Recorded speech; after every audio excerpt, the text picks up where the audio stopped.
Hello student, আশা করি তোমরা ভালো আছো। আগের দিন আমরা এম এর উপর অরিজিন চেঞ্জ মেথডে একটা অঙ্ক করেছিলাম এবং তার প্রমাণ করেছিলাম। আজকে আমরা এম এরই অরিজিন এবং স্কেল চেঞ্জের উপর একটা প্রমাণ এবং তার সাথে অঙ্ক করব।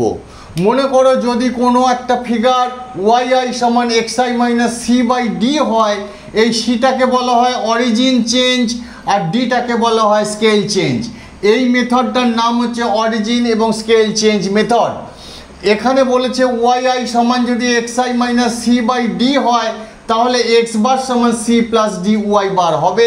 এটা তুমি প্রমাণ করে দেখো। আমি সেটাই প্রমাণ করে তোমাদেরকে দেখাচ্ছি।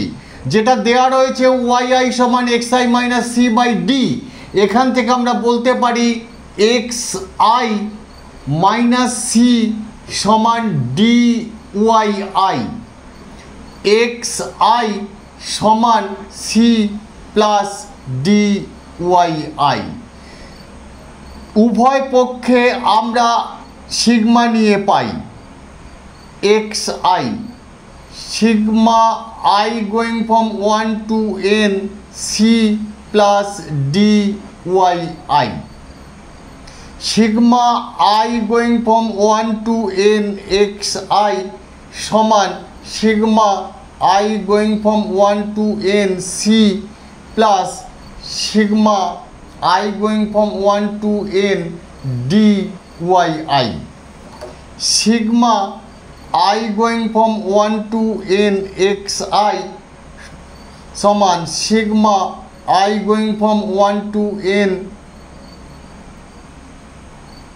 এটা হবে nc আর এটা ডিটা আগে চলে আসবে sigma I going from 1 to n yi। এটা একটা ধ্রুবক সংখ্যা, ধ্রুবক সংখ্যার আগে সিগমা থাকার জন্য এন দিয়ে গুণ হয়ে গেল। এটা ধ্রুবক আর একটা ভেরিয়েবল আছে, ধ্রুবকটা সিগমার আগে চলে এলো। এবার উভয় পক্ষকে এন দিয়ে ভাগ করছি, এরপরে আমি এখানে করছি sigma I going from 1 to n X I ভাগ এন সমান এন সি ভাগ N plus D sigma I going from 1 to n Y I ভাগ এন। এই জায়গাটার রেজাল্ট হচ্ছে এক্স বার সমান এন এন কেটে গেল সি প্লাস ডি ওয়াই বার প্রুফ। আশা করি তোমরা প্রমাণটা বুঝতে পেরেছো। এখানে দেখো কি করা হলো, আমরা এটাকে একটু সিম্পলিফাই করে একটা লাইনে নিয়ে এসেছি। নিয়ে আসার পর লাস্ট অফ অল রেজাল্টের কথা বলছি, যেগুলো যেগুলো ভেরিয়েবল তার মাথায় বার দিয়ে দিয়েছি আর কনস্ট্যান্টগুলো অ্যাজ ইট ইজ রেখে দিয়েছি। এরকম যদি ফরম্যাট থাকে তাহলে তার উত্তর হবে এটা। এটাই আমি তোমাদেরকে প্রমাণ করে দেখালাম। নিশ্চয়ই তোমরা প্রমাণটা বুঝতে পেরেছো। এখন এই স্কেল চেঞ্জ এবং অরিজিন চেঞ্জ এর উপর ভিত্তি করে আমি একটা অঙ্ক তোমাদেরকে করে দেখাচ্ছি। একটা অঙ্ক মানে যে অঙ্কটা আমি প্রথম দিন করেছিলাম সেই অঙ্কটাই করব। তিনটে মেথডে, প্রথম দিনে নর্মাল করেছি, তারপরে অরিজিন চেঞ্জ মেথডে করেছি, আজকে আমি এখন এটা অরিজিন এবং স্কেল চেঞ্জ মেথডে করব। তিন রকমভাবেই আমি তোমাদেরকে করে দেখাচ্ছি। প্রত্যেকটা ক্ষেত্রেই দেখা যাবে অঙ্কটা উত্তর এক আসছে, কিন্তু অঙ্কগুলো অত্যন্ত তাড়াতাড়ি সহজে হয়ে যাচ্ছে। যে অঙ্কটা দেয়া ছিল সেটাই আমি লিখে দেখাচ্ছি। 30 থেকে 40 ক্লাস বাউন্ডারি দেয়া ছিল 30 থেকে 40, 40 থেকে 50, 50 থেকে 60, 60 থেকে 70, 70 থেকে 80, 80 থেকে 90। এটা ক্লাস বাউন্ডারি দেয়া ছিল। এর ফ্রিকোয়েন্সি দেয়া ছিল 10, 20, 40, 16, 8, 6। এর টোটাল দেয়া ছিল 100, যেটা হচ্ছে এন এর ভ্যালু। এই অঙ্কটা দেয়া রয়েছে। প্রশ্ন করেছে এর এ এম কত, প্রশ্ন হচ্ছে এ এম কত। অঙ্কটা করছি আমি অরিজিন এবং স্কেল চেঞ্জ মেথডে।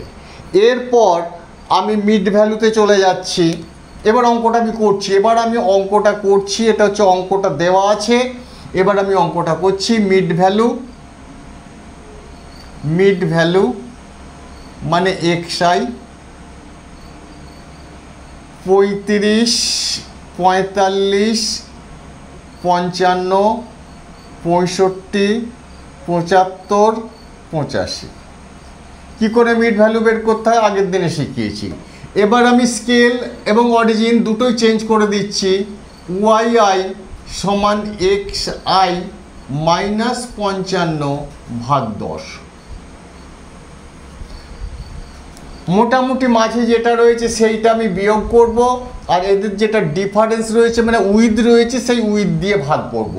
তাহলে এর উত্তরটা হবে 0, -1, -2, 1, 2, 3।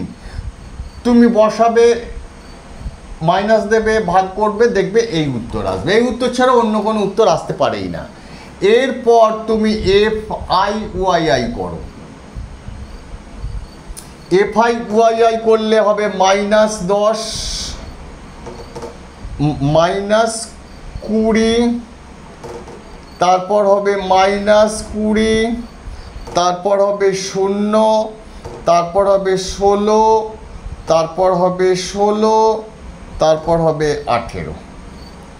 এই জায়গাটা যোগ করে হলো -40, এই জায়গাটা যোগ করে হলো +50। আলটিমেট রেজাল্ট হলো +10। এটা হচ্ছে সিগমা FI এর যোগফল। তার মানে y বার সমান হচ্ছে সিগমা i গোয়িং ফর, এটা ফর্মুলা লিখছি, 1 to n FI ভাগ n। তার মানে y বার সমান হলো 10 ভাগ 100। তার মানে রেজাল্ট হলো 0.1। এটা হলো y বারের value. We know if yi সমান xi মাইনাস c/d, দেন একটু আগেই প্রমাণ করেছি x বার সমান c প্লাস ডি ওয়াই বার। তাহলে এই অঙ্কটাতে x বার বের হবে c মানে যেটা বিয়োগ করেছি 55 প্লাস ডি মানে এই যে ডি মানে যেটা দিয়ে ভাগ করেছি 10 ইন্টু ওয়াই বার মানে হচ্ছে 0.1। তার মানে এক্স বার বেরোলো 55 প্লাস 1, এক্স বার বেরোলো 56। দেখো একই অঙ্ক 3 রকমভাবে করলাম, প্রত্যেকটা ক্ষেত্রেই উত্তর 56 এলো এবং কত সহজে অঙ্কটা হয়ে গেল। এই অঙ্কটা আমি যে মেথডে করলাম, মেথডটার নাম হচ্ছে origin and scale change method. যেটা বিয়োগ করা হয় সেটা করলে বলা হবে অরিজিন চেঞ্জ, সেই বিয়োগফলকে যেটা দিয়ে ভাগ করছি সেটাকে বলা হয় স্কেল চেঞ্জ মেথড। আশা করি তোমরা অঙ্কটা বুঝতে পেরেছো। যারা বুঝতে পারোনি বা যাদের অসুবিধা হচ্ছে তারা অবশ্যই আমাকে জানাবে, টেলিগ্রাম গ্রুপের মাধ্যমে জানাবে। টেলিগ্রাম গ্রুপের লিংক তোমরা আমার ভিডিও ডেসক্রিপশান এবং চ্যানেল ডেসক্রিপশানে পেয়ে যাবে। এই ধরনের আমরা আরও অনেক অঙ্ক করব। আমরা সেন্ট্রাল টেন্ডেন্সির যে ছকটা দিয়েছি, ছক অনুযায়ী একের পর এক শিখতে যাব এবং বহু অঙ্ক করব, ইম্পর্টেন্ট অঙ্ক করব। সেই সমস্ত ভিডিওগুলো এবং লেকচারগুলো যাতে তোমাদের মিস না হয়, তোমরা অবশ্যই আমার চ্যানেলটিকে সাবস্ক্রাইব করে নোটিফিকেশান অল করে রাখো।